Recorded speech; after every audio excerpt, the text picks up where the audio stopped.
Hello, welcome to Northwest Connection podcast. My name's Trelf. My name's Seb. And today we're bringing you Tuesday Night Whites down from Preston. They've been setting stages on fire and winning over fans with their electrifying gigs. The sound channels the energy of Catfish and the Bottom End with an anthemic drive of Kings of Leon. Welcome to the podcast, guys. Nice one, thank you very much. Guys, thank you. So how did you guys start out? So we started out just me and this fella over here. We literally it was one of those like sort of lockdown moments, you know, where you just have literally nothing better to do, and you're like, right, well, what can we pick up here? And me and him were chatting, and I think he picked a guitar up. I thought I'd pick up a mic again, and yeah, we just sort of took it from there. Really, we took it as a duo.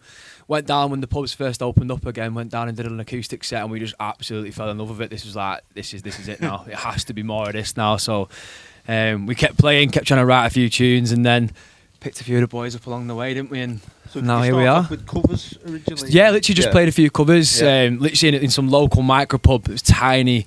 Yeah, crafted. Yeah. I think our speakers filled half the room. Like, so at least it looked busy. You know what I mean?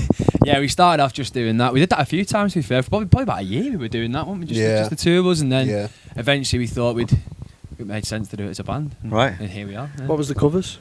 The covers, blind. Yeah, I want to know. It's always interesting, isn't it? People never talk about what the choice of covers were when they first started. When we first started out, it was like the most basic, and it was just sort of like stop, start, like Oasis, little by little, bang, into the back and hang. Okay. Two fingers, we never did We never did Wonderwall, which was probably a good thing. well, we do. Until he broke a string and I started panicking. I didn't know what to do. Like, so when it goes dead quiet and then dead awkward, I was like, oh, 2 days. It was either that or we played a gig in Liverpool. When was it? About 5-6 months ago, maybe even longer. Yeah. My bass packed up. I stood on my jack lead, ripped the bottom of my bass out.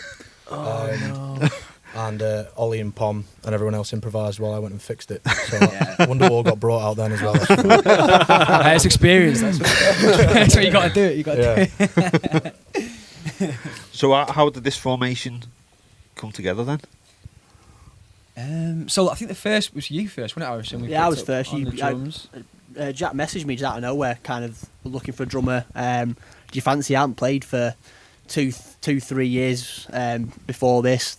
My kit was literally in tatters, like it was falling apart, like cymbal was flipping inside out and the lot, you know, as a drummer, like it was just absolutely falling apart. And anyway, rocked up, like basically had to relearn kind of everything, started, you know, basics and stuff, and then played a gig, didn't we? And it was if you look back at the videos of what we did, it's just like I was shocking. I was dropping sticks all over the place and the full lot. Yeah. So me, Pommy and Harrison actually went to school together. Harrison's a few years younger than us, and when they used to do like the shows and stuff, I was always up there singing. He was on guitar, and then this little kid on. Well, I say little. He's probably still taller. Stand up for a second. Yeah, this little / big man was on the drums, wasn't he? So, 12-year-old Harrison. Yeah, it's weird. It's weird thinking that we met then, probably didn't know anything about each other. We're all in different years at school, and then here we are. We spend too much time with each other now, don't we? 10 years later, here we are. Do you know what I mean?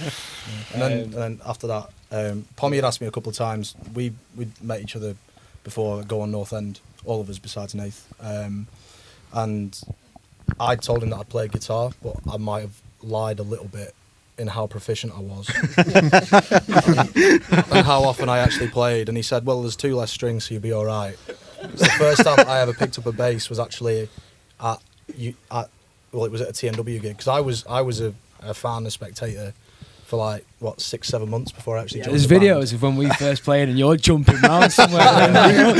Little did he know. Playing with Black Bull in Preston, putting people up on my shoulders and then smashing the Reds off the roof. But yeah, so then the first time that I bought a bass was off another band from Preston, some of our mates, a lad called Jake in House of Wolves. We know House of Wolves. So I bought my bass and amp stack off him. And that was it, the first time I ever picked up a bass, and then we played a gig about 6 weeks later. But we were looking for a lead guitarist at the time. And you still are? In what? Get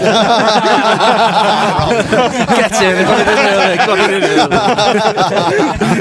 No, we went to Leeds, and me and Nath had loads of mutual friends, and we'd never met No. before that, somehow. We just ended up chinwagging constantly, because we get told to shut up quite frequently. Yeah, and then he showed me him playing Eruption on his Instagram account, and was like, "Ralph, there's the lead guitarist." That'll do it. So, yeah. Yeah, kind of. I came down to the first rehearsal. It was about 2 or 3 weeks after we'd met, and obviously at the time we still had Millie in the band as well. So there's just 6 of us in this tiny room in Preston. We're just trying to get some noise out, and I think the first one we did was probably near Mank. That was the first one he tried to teach me. And we just kind of went from there, really. Just done a load of gigs since then, and it's been great. So, what's your frequency like for gigs? Like, how often do you try and play? I think when we first started out, I think we went quite heavy, especially with like the local stuff. But we were still doing acoustic gigs as the two of us, and maybe even chucking Nathan on like the keys or something. And also it was just really good to sort of build up that sort of local scene. So we did a lot of pub gigs, a lot of like just really small clubs. We used to put our own sort of nights on. I wouldn't say we do less now, but I think we try and make bigger things out of them. So like, for example, we've got out into Manchester, into Liverpool, into Blackpool, into obviously in Preston, and just making them more of a special, especially like the hometown, like the headlines and whatnot, rather than just being like some pub in some corner, which we still sort of enjoy. I think every now and again they're good to chuck in, but yeah, we try and make a bit more out of the shows now, definitely. Yeah, it's like putting more attention into it. Yeah, exactly that. And where did the name Tuesday Night Whites come from? We knew this was going to come up. We said. Scrap that question then. I'll even rehearsing this one last night. No, I'm joking. Go on, you can say it. No, so it's like, so we all met, obviously me, Ollie and Harrison met, well, we went to high school together. But the actual name, it's just like a common theme, a common connection that we have. Like, we're all, all support the North End, so we all support and follow Preston home and away, and it's sort of like a thing on a Tuesday night going to an away game when you're all piling into like a Volkswagen Polo or something like that and driving 2 hours on the motorway and just the memories and stuff that created, and the sort of common theme and the common dynamic was this saying Tuesday Night Lights. So it was like a common thing that was said. So it's sort of a thing that's brought us all together and something we can all relate to. Nice. Yeah, I always find like on the social medias as well, they'd always post like a picture of the stadium or the team, and it would always be like, "Your Tuesday Night Whites," and we just love that. We just thought, that's cool. We'll take that. Awesome. So what are your musical backgrounds? How did yours get into it? Mine's quite weird, to be fair. You probably I have to admit this on podcast, but I was a bit of a theatre boy growing up. My family were quite theatre based, so I did a lot of like in high school and college. I was doing quite a lot of shows, but I fell in love with music, like live music, towards the back end of maybe high school, and in college that's all I did is go to gigs. At that point I realised probably a little bit cooler to be in a band than on stage. How do I feel right now? Maybe being an actor myself, you know? I feel great. Right Actually, now. I was just trying to make myself. All right, okay, yeah. Individual, not collective. Individual, not collective. I still go and watch shows all the time, and that I still got love for it. But no, I do like the band.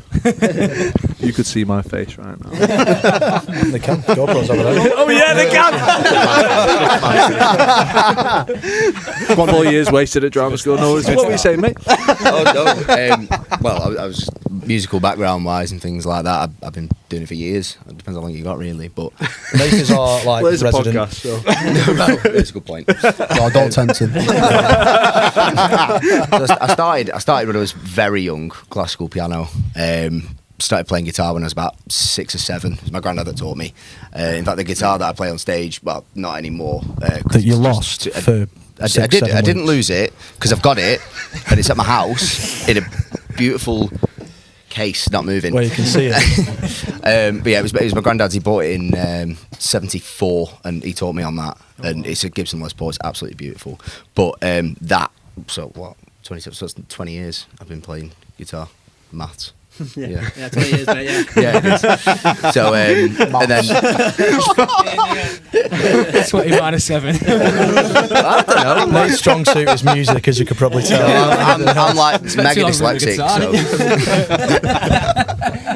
So. But yeah, through school, play music. I teach a bit of sax and stuff now as well, which is good fun. But yeah, just been Try not to flex. He can play about 37 different The only instruments. thing Dave can't play is the trumpet. So if anyone here can, that is the only thing that he can't play. I'm saving that for a special occasion. So, I don't know. Maybe it just why can't? Yeah, why not why is it trumpet? only the trumpet? You never really explained it. To I never really bother with it. A very good friend of mine in school used to play the trumpet. So whenever we were like in jazz band together, I'd try and do it, and I could do probably and scale, but Nothing further Yeah, than that. I'm not gonna lie, I don't know what that is. So Right over my head. Something tells me you might be in the wrong band. This is why Moxie's the drummer. I see you thinking hit them loudly. What I was That's, trying to tell you, I think you should be an 8th. No, 16 don't triplet group. I've offered him the capo, he won't take it. Moxie, he just thinks of the crisps. That's 10 So yeah, it was basically that. But yeah. We're going round? Yeah, go around, why not? I was enjoying the story. No, for me, it's just always been guitar. So growing up, I think I started in primary school, something like that, reception, guitar lessons through school. Then went private through BMA, Broughton. Took part in, as we said, like all school shows and things like that. Got to college, did music through college, got in like a college band that was sort of like just doing stuff inside of college, not really outside of college. And then lockdown happened, got bored, picked up the guitar again. I did DJing for a little bit, like in local clubs and stuff, purely because the college band that I was in, they all moved away for uni. I stayed at home. So I was like, what can I sort of pick up and do myself? So went down the avenue of DJing in clubs and things like that. Didn't really enjoy it, but at that stage you're at college, like a bit of money. And then lockdown happened, messaged Ollie. Ollie don't remember this, but it took so long to convince him to join a band. He says now that all dead cool, basically saying that, yeah, I was a fair boy, but now I'm cool in a band. It took so long to persuade to join the band. I was rehearsing for a show, mate. You know what I mean? I was in Les Mis, you know what I mean? There's a theme, to be fair. Pom asked me, I think, was it the 3rd time that I said yes or 4th? Yeah. I was insistent that I couldn't do it because I couldn't play the bass. And then obviously it went from there. I think at the start when everyone got together, I think it was just like having a crack and enjoying each other's company, weren't it? Yeah. And then it's sort of gone from there that we do spend a hell of a lot of time together, like loads of time. It ends up being a bit of a family, really. Yeah, doesn't it? exactly. So you need people that you like, you can get on with easy, and like you don't mind spending a lot of time with. So yeah, I think that was one of the. Harrison. Yeah, well, yeah, I'm Harrison. There. you'll notice a theme going on in a minute. As the youngest in the band, I get it. Yeah, you're the tallest, so we're getting up and down somehow. Constantly. That's what keeps us going. Constantly. But no, yeah, and that's me. So I pestered my parents relentlessly to learn to play guitar when I was in primary school. I think I convinced them when I got to about year 5. Played it for about 2 years and then just put it down, really. I couldn't get good enough to be able to play the stuff that I wanted to play. I didn't have the patience or the sort of foresight to actually continue and be consistent with it. So I just pick it up every now and then, play whatever. But from a musical standpoint, I've just always gone to gigs, and I've got, from my mum and my dad, quite an eclectic music taste. So we'd go to shows or like to gigs and like local bands and stuff like that.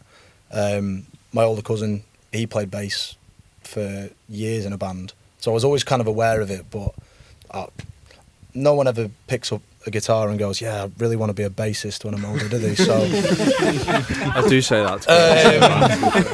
I mean, some people do, maybe, I don't know. But I never envisioned myself being a bassist, but obviously after Pom convinced me, there's obviously a lot more to it than I ever first thought, and I really, really enjoy it. So, like I say, the first time I ever picked up a bass was about 6 weeks before our first gig. So, yeah, that's pretty much... There's like a lot of skill to that as well, as much as you're like, beating yourself with your own bass. I'd say you There's a lot put of skill to so that. much time into it as Yeah. well, and you're like every night, Yeah. like Yeah. beavering away, proper like. Well, I get quite getting yourself obsessive. into it. Yeah, when I have a new hobby like every 3-4 months. That I am that guy. So I've got a plethora of kit for many, many different hobbies in my house. I haven't looked at. I've Just felt gathering that my whole dust. life. Yeah, but the thing was, obviously with the bass, I was like, I made quite a bit of progress quite quickly. At least, well, for me anyway, going from 0 to being on stage was pretty significant. But also the thought looming over my head of going, you're going to look like a muppet if you don't get this right within this time frame. So that was pretty much what it was. It might have been a bit longer than that, like 2 months or whatever. But yeah, I've always had a feel for music, but just never considered bass to be something that I'd do, and now I'm doing it. So That's cool. Cool. Yeah, that's really cool. I mean, my Moving on, guys. you stop. I was gonna call it. What's the point? I couldn't help myself. I'm so sorry. You were waiting for that for so long. I can wait for his turn. Wait to jump in there, weren't you? I couldn't help it. Honestly, I Go on, can't catch sorry, a break. go on, sorry. I thought you were going to be my mate as No, well. I asked you to move up. I'm a drummer. Yeah, sound perfect. I asked you to move up. You didn't even want to cuddle. Go on. I know, I did have half my background's quite similar to Jack's, to be fair. Started when I was about 7 or 8. Mum and Dad were gutted when I picked the drums to play because it's not the quietest, is it? Why can't you play the guitar or something? We can quiet it down. But yeah, and then played it through primary school, got lessons through high school, similar obviously like they've already mentioned in like the shows and stuff. And then when I went to college, it's quite difficult playing the drums without having anyone to play it with because you're just making a lot of noise and you're kind of trying to. I was struggling to get a bit of a drive because I wasn't playing in bands or with people and making playing music and playing songs that people would recognise. You know what I mean? It's quite difficult. So then similar to Jack as well. Just during lockdown, one of my mates is he's a DJ and stuff, and he was like, "Well, why don't you got a musical brain behind you? Why don't you try a bit of this? Just a bit of a pastime." But all the gear, I had no idea still. But went and did a few events in Preston, DJ'd a bit at a couple of the clubs, and then Jack messaged me out of nowhere again. He said, fancy getting involved and getting back to it, and obviously picked it up, and from that point was like, yeah, I love it again. It brought but I used to enjoy it beforehand. I used to absolutely love playing, and then just lost a bit of that. Purposeful, really. Yeah, exactly. Yeah. Just lost a bit of that drive. Just when I think it was because of college and who I was going around with and COVID and stuff like that. And then as soon as I picked it back up, just absolutely loved it. From that point, it's not looked back at all. I think you can see as well, especially with you two, for example, who maybe were out of it for a period of time, and you can see sort of progression from even when we started as a band. Obviously, everyone's got their own stories about themselves starting out, but as a band, if you look back at our first gig compared to how we sort of play now and the what we can do with ourselves and how far we can push it now is for you two especially the progression. You've got the drive it's for it. crazy. Yeah, definitely. Yeah, definitely. I think it's important as well with who you do with as well, pushing you to be a bit. You know what I mean? We're playing these bigger and bigger shows and stuff, and we're going out there, and you think, well, I've got to up my level and stuff. I remember I was saying to you, didn't we played in Manchester, and there's a band before us who were blown away by it, weren't we? High energy, Really high energy, and I was like, Yeah. they're not getting better than us. I was like, they're not being I'm dead competitive, and I thought, absolutely not. And we went out, probably one of the best gigs I've played. It was your best gig. Because the energy, I was like, they're not looking better than us here. Do you know what I mean? The thing is with a lot of that. Yeah, no, that's true. Yeah, it's just It very much is I say it a few times on the podcast. It's the 1% that matter most. yeah. Really, bringing energy. It's a simple thing, really. Yeah. But most of the time, as musicians, you can overlook a lot of the stuff that is simple because you think song needs to be complex. It needs to be. We spoke about that in depth in the past, haven't they? It's most people think needs to be 3 minutes tight. It's no, just turn up and just play. Yeah. Just play normal. Look like you're enjoying it. And enjoy it. Enjoyment. If you enjoy it, the audience. Well, that's what a few people have said to us. And I knew that. I was just letting you finish. a few people have mentioned that, to be fair, talking about us as a band, that they've said they've gone and watched other smaller artists play and they're quite static or whatever, but you can see at the end of a gig, before we go and speak to anyone else, we're always speaking to each other, good gigs, stuff like this, but we are mates who play music as opposed to we're in a band and we're happy to be together. Yeah. And that's I think it's very apparent when you look at videos and pictures of us collectively, obviously besides Boatsy, but it's all good fun. It's the brand though. People look past that, and if you're we spoke in depth about branding for bands as well before. If you're that type of band that is very collectively tight, you want to show people that as well, because that's what's going to entice people to even come to your gigs. I think it never feels forced for us though, does it? I don't think we ever plan out not a routine, but we don't plan sort of how we're going to be on each day. We don't plan the interaction. It's so free flowing, and I think that sort of comes across as well. It's it's so you sort of relax. It seems together, and we are relaxed, but yet we're having such a good time. And And I think there's no embarrassment, there's no going too far. It's just if that's how you feel, that's how you feel. Go out there and smash it, go and show it, which is cool. And like he said, we get so many comments of like, you just look like you're having a belting time. It's like, yeah, we are. We literally are. We're not forcing it. We don't come off and then go in silence and not speak to each other. We're literally absolutely buzzing. Do you know what I mean? I think that's what I mean. Me and Trelf spoke about it before as well with other bands. The modern bands or musicians, I think that is the struggle sometimes, that you have so much to do now compared to what it used to be. Yeah. That the actual fun side of it, people forget, is to actually do the gig. Yeah. Definitely. It's like all the socials, all the promoting, all the artwork, all the stuff that you're trying to do to self-promote. That is all the boring shit. Yeah. that no one wants to do. Comes hand in hand. Yeah, and it's got to be done. second nature now, but no one wants the second nature. They just want to play the gig. You want to go up there. Well, it's interesting coming up with stuff that you can do to promote yourselves, but as we've seen with lots of other bands that have gone from being small to a lot bigger, all it takes is that one sort of like lightning strike on social media. Even someone as I was talking to a mate about this the other day, like Sam Fender has always been massive in the indie scene, like in recent years, but he blew up onto like the charts from that TikTok trend that was to do with 17 going under. So he was massive, and he got even more massive, and it's literally just that one lightning strike from a TikTok video or a trend or something like that. And at the end of the day, that's what's going to make you absolutely massive. But if you're not enjoying making the music, then it doesn't really matter either way, does it? So what are your guys' musical influences? I'll ask this individually. I was always started off more like singer-songwritery stuff. My favourite artist I'll always say is James Morrison, because that's who I first got into, first ever saw live. Loved it. Loved a bit of like Ben Howard and Kate Tunstall and that kind of vibe. And then I remember my brother was massively into this band. Who is this? Right, Not 19 Forever comes on, Cortinas, and I was just like, all right, cool. So he took me to go and watch him in Liverpool, and I was just like, absolute game changer for me. I think that's probably been my life ever since that moment. It's just gigging every weekend, every time possible. So yeah, I'm just massive into band music, indie music, but I still have a bit of a singer-songwriter as well, like where I first, where the roots were. Take that. Yeah, I mean, it was mine's very, very broad. I'll listen to 40s, I'll listen to jazz, I'll listen to rock, I'll listen to metal. Generally, I'll sit between the 70s and 80s, normally, just soft rock, pop, that sort of thing, but I'll listen to anything.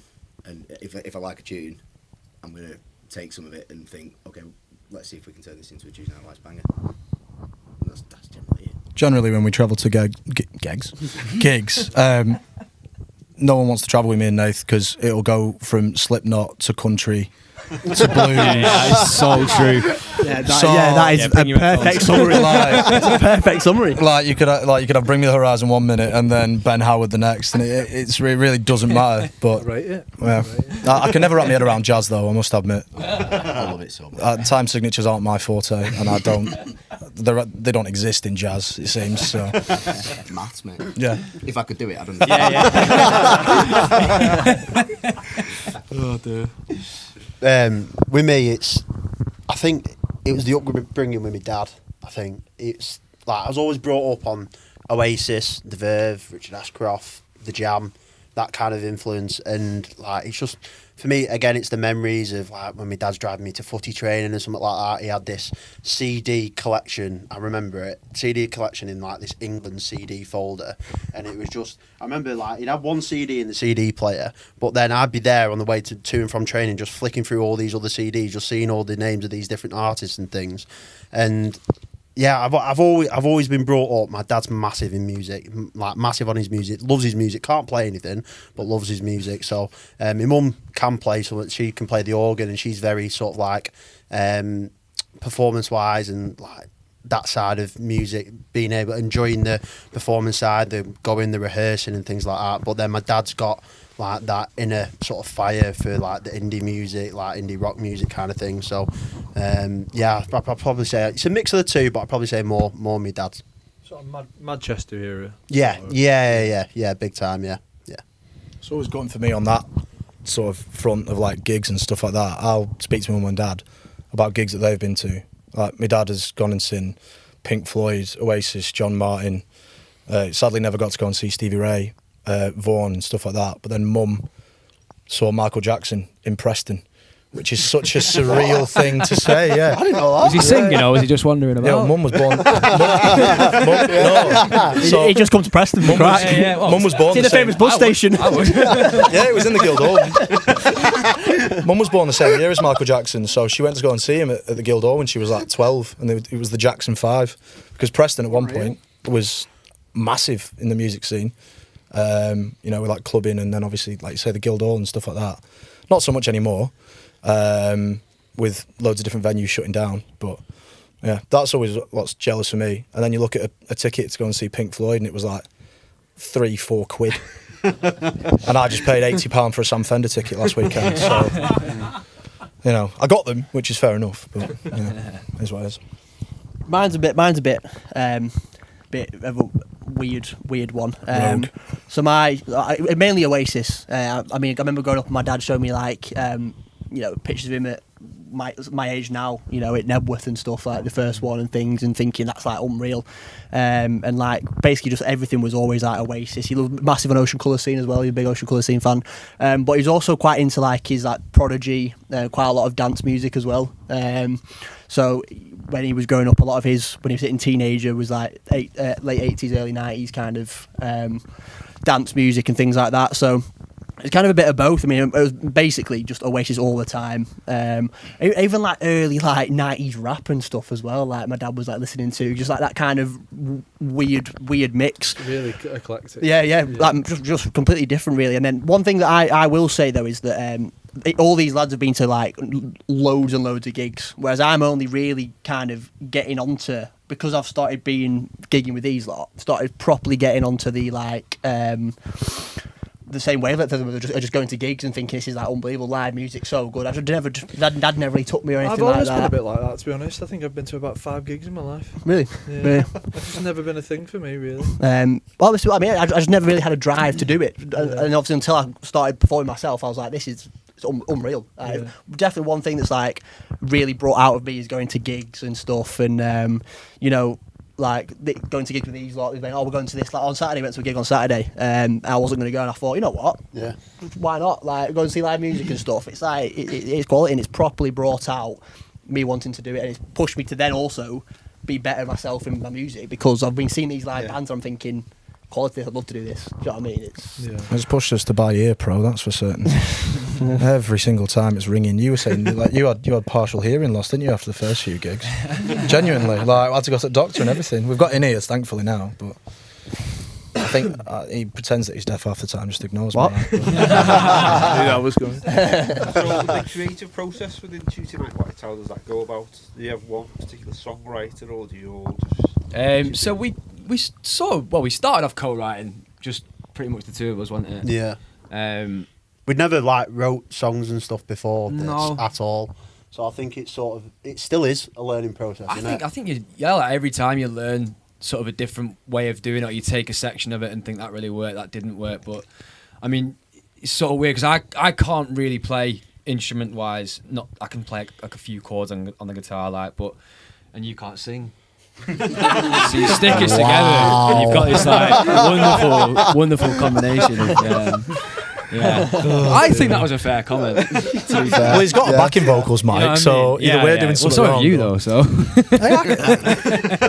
haven't heard me in the shower. I can sing like seriously, an angel, me.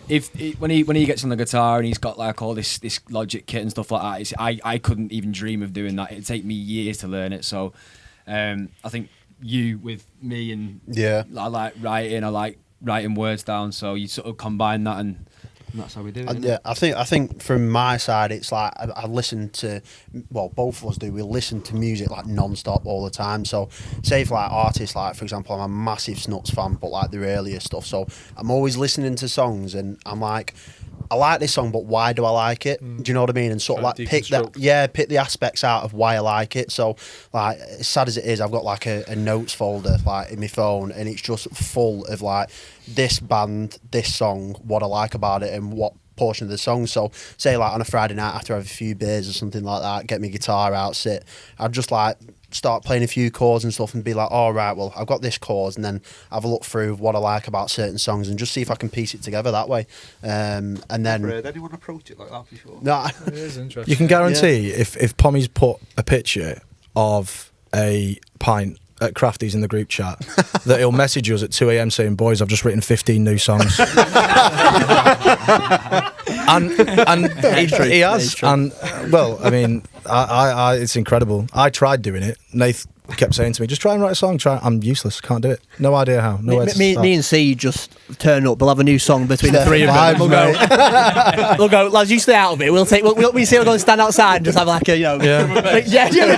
literally, just like sat outside just in the rain, like whilst these are all writing away and stuff. Well, that's the thing in it, really. I mean, obviously, Pommy goes in with all the rhythm and the structure of the song.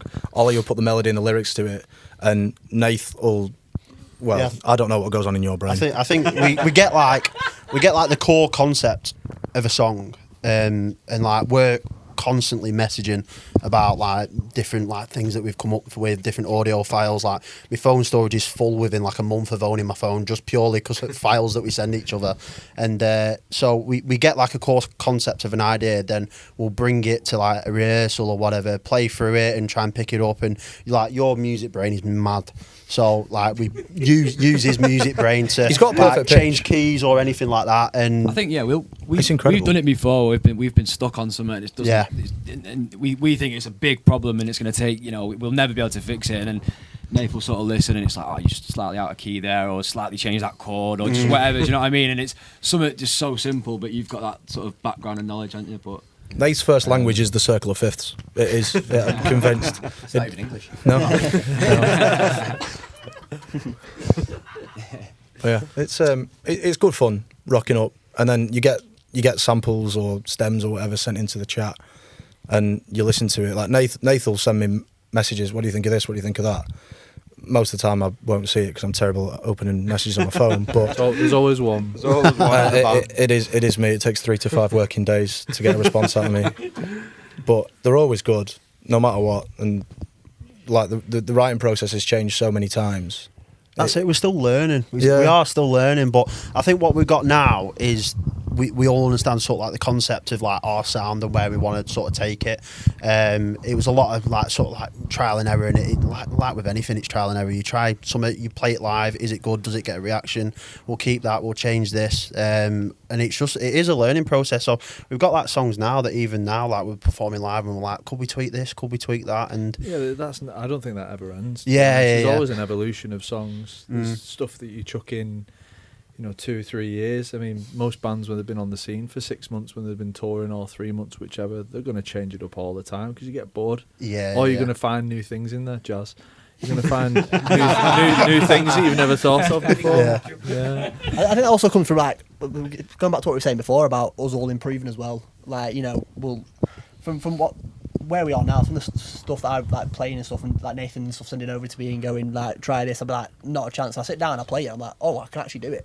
And you think, a year and a half ago, no chance. Absolutely no chance in a million years. Just getting better and better, and everyone individually just improved and gone like that. They've literally gone a lot like a curve like that. It just keeps going. I think you get braver as well. I think like myself as a vocalist, you want to push yourself, and I think the worry at first was always, I wouldn't be able to do it live though, because I'd be worrying or whatever and nervous as well. But sort of when that fades away and you move on to the next chapter, which is like, okay, we've got like a bit of a sound. Like, how far can we take it now? And you're confident in people around you as well, which is if you never test your own limits, then you don't know what you're capable of really with it. I'm a motivational speaker today. I don't know why. But, it is. We're dumping on him, aren't we? Just shut up for a second. It's taking all the anger out on Martin. Now it's just. But it is that thing within a band. Like you're only as good as actually like your bad failures. Really? Yeah. You never really go to that you were saying limits, before. Don't you? Oh yeah, you never go to that place that you were saying before of being like, oh god, it's really quiet. But that's the thing. It's trial and error as well. Like we're about to release the 3rd single. And when we released the great plug. what day is that? Tell us more. You're gonna spoil my question now. But the point being, so we released the Renegade, and it was really, really well received, and that is the indie rock sound. And then we released the second one, Lost Control, which is unbelievable in my opinion, because it's got a nice guitar solo and it melts my face every time I hear it. But there was a lot of people who felt that The Renegade was a better song because Lost Control had moved a little bit further away from that sound. But it's that sort of going out on a limb and saying, well, this is us kind of experimenting with what we can do. And then, like Pommy said, finding our sound. And there's like however many songs we've got now that sit exactly in that little pocket of what is unique to us, but also fits the genre, if you will. Lost Control just sits slightly outside of that, but it's still indie rock in and of itself. But like you say, it's you got to push yourself in some way. I try and do it on stage and forget what I'm playing, but yeah. No comment. Yeah. Do you know, that's always the thing. I've never got that. How do people forget? What they're playing? I'd Put you on the spot for a second. I'd forget my head if it weren't screwed onto my shoulders. Without a shadow of a doubt. We got a GoPro about a year ago, and I was put in charge of it. I mean, make your own opinions as to what that. Yeah. I've brought it to pretty much every gig, and we've only used it about 3 times because I forget to set it up.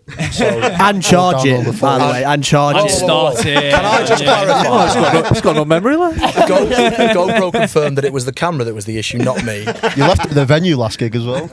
Yeah, I did leave at the venue, but I didn't leave a 60-year-old Gibson Les Paul. Oh, that's true. That's true. At a gig. That's true. He didn't realise he'd lost it for like 4 months as well. It was Oh, God. about 3 weeks. No, we were coming to do our next gig, and then Nath was like, "Boys, has anyone seen my Gibson?" I'm like, "Yeah, it's in your room, Nath." No, it's not. Anyway, we went back to the Conti after our sound guy Stu had spoken to, I forget his name. Ethan. His son. Yeah, his son. No, not Ethan. The guy who books all the gigs at Conti. Rob. Thank you for that. And he was like, yeah, the guitar's upstairs, but no one had said anything, and Nath hadn't realised. No, but it wasn't upstairs. So what had happened? We'd done Rock Am River, which is like a festival that a band, sort of like friends of ours from Preston, they organise it, and we had a slot on there for about 25 minutes. So I thought, right, well, I'll take the telly because I use that primarily, and the Gibson I use for a couple of the other ones because it's got the thicker pickups and I just need it for like Lost Control and things. But I thought I'll take it as a spare, just in case I snap a string, and I'll put it in the case, just away from the thing. Anyway, underneath the stage. We're getting rushed off stage because the next band are about to come on. They're already behind schedule, and I think one of the roadies from the other band put it down the side of the stage, just hidden down. Oh, it was someone else's fault.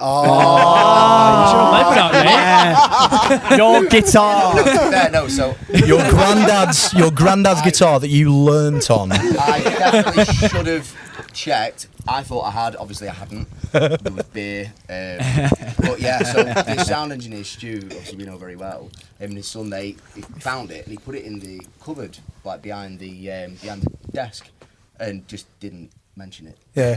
He failed to tell us that it was there. Yeah, He exactly. just chucked it twice there, Yeah, straight away. Well, and when I realised I didn't Here's have it the tight, I third. thought it might have been in the back of your van or something, because I was checking. It's my fault now.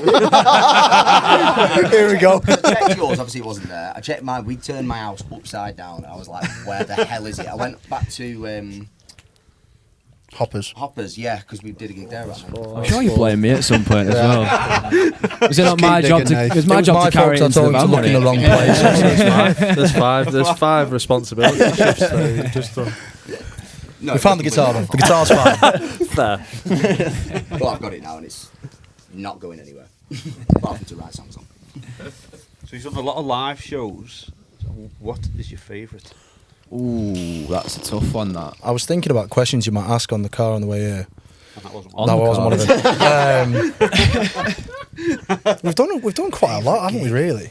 I think in more recent times, there's 2 that come straight to mind. There was the Ferret headliner, because the Ferret, anyone who knows Preston in the music scene knows the Ferret. It's like, it just is that place. I've been as a kid and throughout my whole sort of teenage years. and 20s. And late 20s. Early 20s, all right. And it's a great venue as well. It's a great venue. The sound's amazing. For the sort of room, it's a really weirdly laid out room, and yet the sound just blows your head off every time. It's incredible. So the stage used to be in the other corner. It did, next to where the little cupboard bit. Yeah, it's a good venue. I've never really been and stuff, and I played, and I was like, wow, for the size of it, it's class in here. Class, And a good kit as well. And a good kit. I bring my own. Well, it's here to stay as well. That's why it sounds so good. Have one back. But yeah, no. So we it was one of those like when you start a band, it's like that's almost the goal in a weird way, because you don't know how far it's gonna go, and it's like if we can do that, if we can get a few people down, and then we did it and sold it out, and it was just absolutely incredible. And the photos of jumping into the crowd and whatnot, it's just like I still got my phone lock screen. It's just a picture of me in the middle of it all, and it's just like this is just amazing. Ollie and Pom love to go on a wander. That's a pretty consistent factor in all of the gigs. Pom's got wireless. I bought Bluetooth, so I tested it basically first time, see how far I could go out into the crowd and on a wander, and it still picked me up. So now it's just like a common thing that everybody's expecting it, not knowing when. In the That's set. really cool though, like having a theme that you can run on. Yeah. And then one gig you just don't do it. Yeah, I know. Shock. You ended up upstairs in Manchester. Yeah, I tried once, and it didn't go down very well. I tried What, once. not putting your mat down? Just kept moving. We just put him on a trolley and move him round. I love those time lapses of drummers. They start off here and then by the end of the I mean, I think my recent memory, I really like Liverpool gig. That was going to be my second. I think that one. was that was my torn between. It was Red Side Door. Side door in Liverpool. Door. It was. For me, I think that was like looking around thinking you couldn't move. First of all, it was absolutely packed. We had a stag doing, didn't we? Yeah, all sorts of like the things. Unbelievable. The thing that was like the best part about it was that we do quite well for people coming to watch us and stuff, but these were all just like brand new faces that had come down. Punters. Literally just walked in to come and have a beer, and they end up staying and watching the whole set. And you think it's absolutely class, the bouncing and stuff. I think when you say that as well, it's also when you speak to them at the end and they just tell you how much they loved it and how unreal it was. You look back at the photos and they're dead into it, and it's like that's sort of what it's all about. It's like you can do the same faces, and that's great, and you can go and say hello to them, but seeing new people and them enjoying themselves is especially the drunk, mega. because people when they're drunk are honest. Exactly. Exactly. Did you enjoy it? Nah, it was shit. You were terrible. Nice one. It's great with this. Well, Like, you guys are great. We didn't mention that. The thing with Side Door as well, though, I mean, I don't know if it's still a gig venue, but when we went down into it, half of the room was curtained off, and you could obviously get to the bar, most important bit. And at the time, obviously, there was all the gig punters that had come in, but with about 20 minutes of our set left, there was more and more people that were arriving, and we were I was confused. There was a bloke on after us, and they'd put on an event, and there was loads of people coming in and drinking, and we were thinking, is people just got the wrong time for the set or something like that? But these were just random people, and they started sort of moving up the steps and crowding, like Boatsy was saying. I could pick out like a small collection of people that we knew, and the rest I hadn't a Scooby-Doo, and it was brilliant. Like if 5 of those people had a look at us and they spoke to 5 more people and blah blah blah, and that's how it grows, isn't it? Do you know one really weird one as well, which was the first time this has ever happened to? Well, like the first time I've heard of it anyway. But there was a couple that were there, and they were talking to one of my friends, or one of our friends, I should say, not just mine. But and he said that he got chatting to me. He's like, oh, how have you heard of these guys and where's it come from? And they literally said, oh, we seen a video, we saw a video, I should say, on TikTok, and I was like, wow, that's the first time. And I know it's like it's the tiniest thing. It's literally just 2 people, but it's like it's the first time you think you actually are like getting a bit of a reach by doing like we were saying before about the videos, and it isn't probably the most enjoyable thing to do, and no one wants to grow up and be like, yeah, I want to be a band/influencer. Do you know what I mean? Like I don't want to do it, but or bassist, yeah, or drummer, but no, they do, man. They definitely do. But no, it was the first time that had happened, and you think, right, okay, it's almost like worth it now, and not that it isn't originally, but knowing that it is reaching people, and also back from it, they've bought a ticket to go and watch you, and they've loved it, and they've been telling people about it, like. That's like, okay, that's a cool moment. That so that was a Liverpool gig as well. I suppose on that subject, which I found completely surreal. Pommy and Ol got recognised at a gig that we went to. Yeah. And I was sort of turning around. I was like, "Oh, how do you know them?" Well, I suppose it's probably more Pommy's story to tell. We went to go and see the Lilacs, and we were stood at the back by the bar. I was too many beers deep, mate. I don't remember. I'll tell the story. we went to that gig.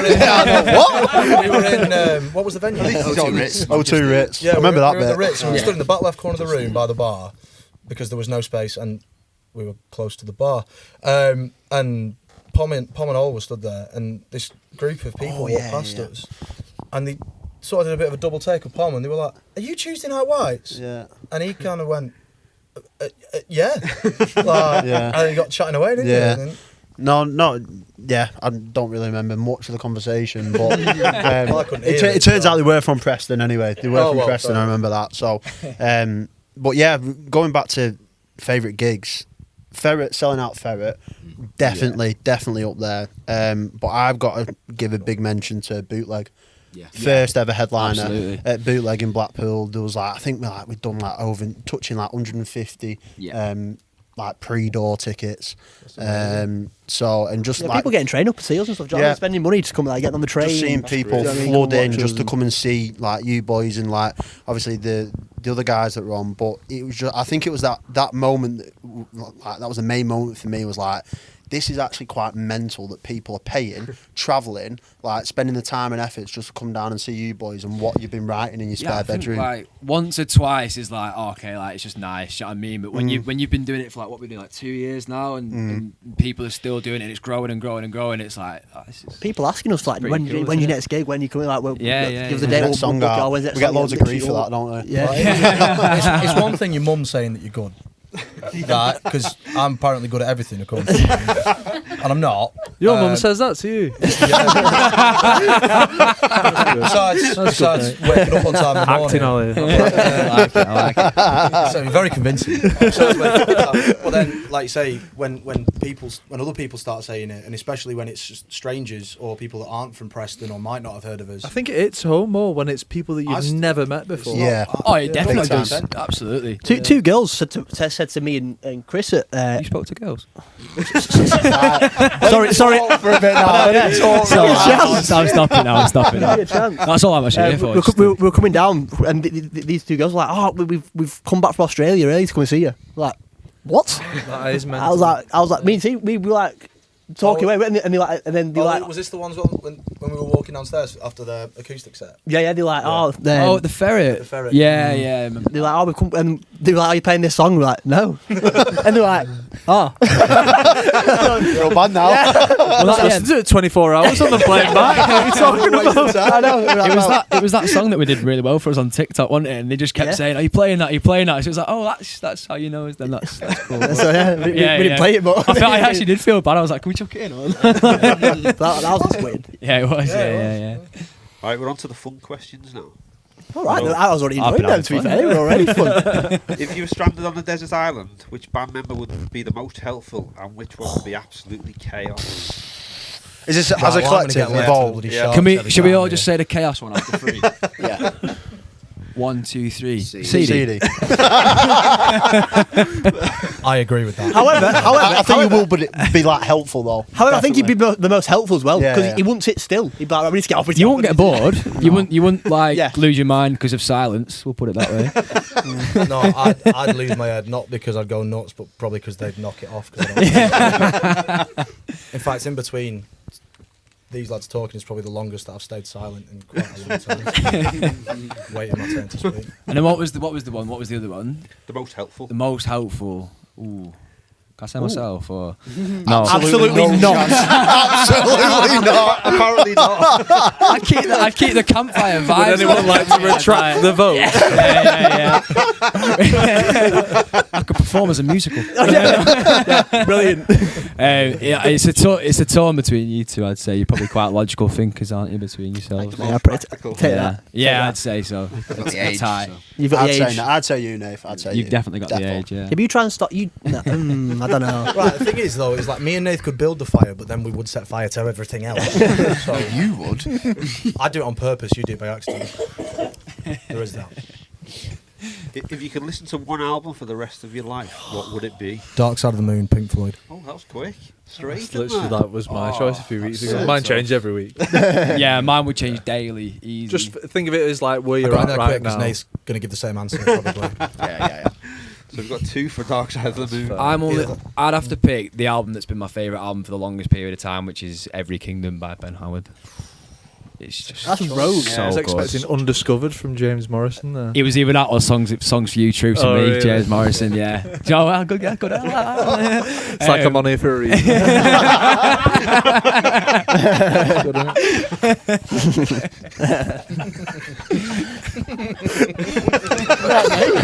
Oh no, so he's gone. Oh, that's it now.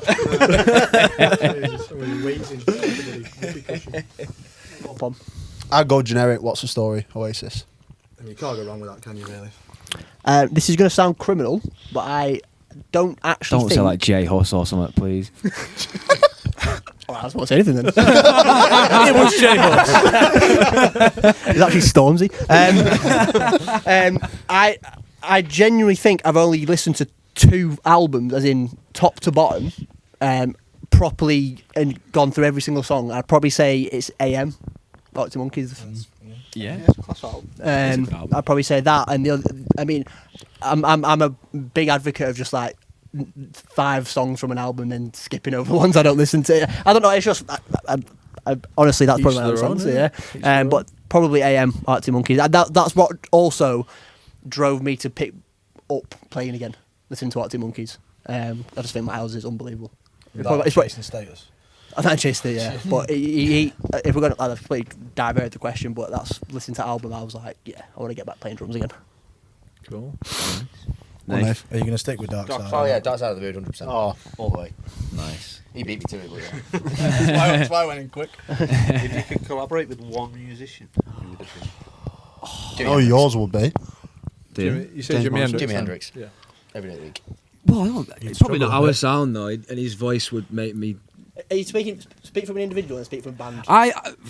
As an individual, James Morrison to perform with James Morrison just would be the highlight of But I think as a band, I think Fender would be sick Yeah. because that song he done Big with like time. Noah Khan is just like it's good, isn't it? He has got the maddest touch, hasn't he? And he's Yeah. that sound. He's always got that such a Yeah, good yeah.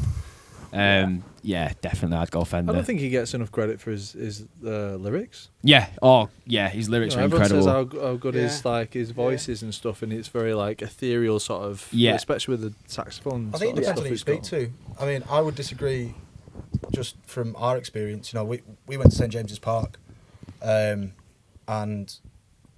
when he played Dead Boys, there wasn't a dry eye in our group at all. Big time. Yeah. That's what I got onto him, to be fair. That song. Yeah. Dead It's the Boys. first one that It's I just yeah. and the thing is, it's every, you could see him Every 3 time. times in a week, and it'd be every time. You could see him 7 times in a week, it'd be every time. But like you said, his emotion next and week, his huh? storytelling. He's one of those weird This week. artists that can tell a See him story, Friday. but can also sort of have the really catchiness to it. And most people sort of have one or the other. They have like a really generic sort of catchy tune that people sort of get to love and get to know, or they can tell you an amazing story. He can just do both. I think he's amazing. So he could write a tune and we'll jump on it and sing it.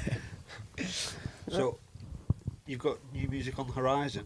When's that due out? We have indeed. Foreshadowing. Have indeed. Go on, when is it all? Go on. It's the 20th of December, Get in. which is 3 weeks away. 3, Christmas 4 song. weeks. Was it? Yeah, Well, it's a late, yeah. it's a late Christmas contender for the classic. number one. Late contender, yeah. I hope so.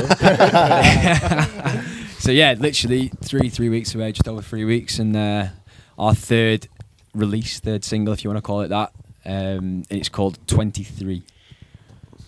But we're not releasing it on the 23rd. No. I feel like I missed a bit or something. That'd work too well, wouldn't it? yeah, forcing it. What's it about?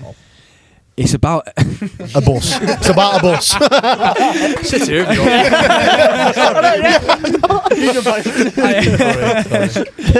What's it about? sorry.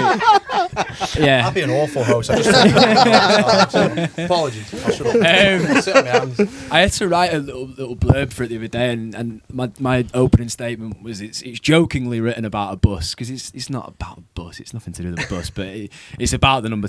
I just said it wasn't. It's to do with the number 23 bus. So yeah, there's a bus route which us three always used to get on. It was the number 23 bus route, and it's the one from home into town to the restaurants, to the bars, to the clubs, whatever. So I remember writing it. I remember I was a little bit sort of stuck for influence, and Pom had sent the track over, the instrumental, and it was like, this is good. And you could hear like a really catchy sort of chorus coming along, and really repetitive, sort of fast-paced chorus, which we got quite quickly. If you listen to it, it's got that really sort of fast-paced, just single words, just repeating. But in terms of like the actual song, I remember it took me quite a while to get, okay, what is this? What do I feel with this song? And I actually, I don't know if I've ever told you this, but I was sat at my desk, I was working from home, and I remember you sent a video, and it was actually of the Bootleg headline. And it was like, do you know when Ellie had gone round with the camera? Oh yeah. And she was recording people's like faces and like going right in, not into people's faces. That would be a bit Faces. Yeah. People But the place. well, there you go. So it was, and you could just see everyone was just absolutely buzzing, and it just gave me that feel of I'll like, tell Ellie that you was inspired. yeah, well, there you go, 23, yeah, and it just gave me that feeling of like, oh, like, you know, for the last however many years, you get on that route, you get into town, and no matter what bar you're in, no matter what club you're in, no matter what the music's like, it doesn't really matter. It's just about who you're with and what's around you. So that kind of inspired the song, if you will. Yeah. It also worked quite well. We all got on the same bus as well. And it just happened, yeah. And it just happened to rhyme and fit quite well, yeah. I feel like the 42 might not have done it. Yeah, so. no. Or the 137 or something. Yeah. It's really hard trying to take a picture of it running behind said bus. Thanks for coming down. No, Thank you very much. Yeah, Appreciate it, guys. Really appreciate it. Check out the music on Spotify. It's got 2 songs out at the moment and a new one out on the 20th of December. Perfect. Tuesday Night White. Thanks for coming down, guys. Cheers, guys. Thank you. Thank you very much.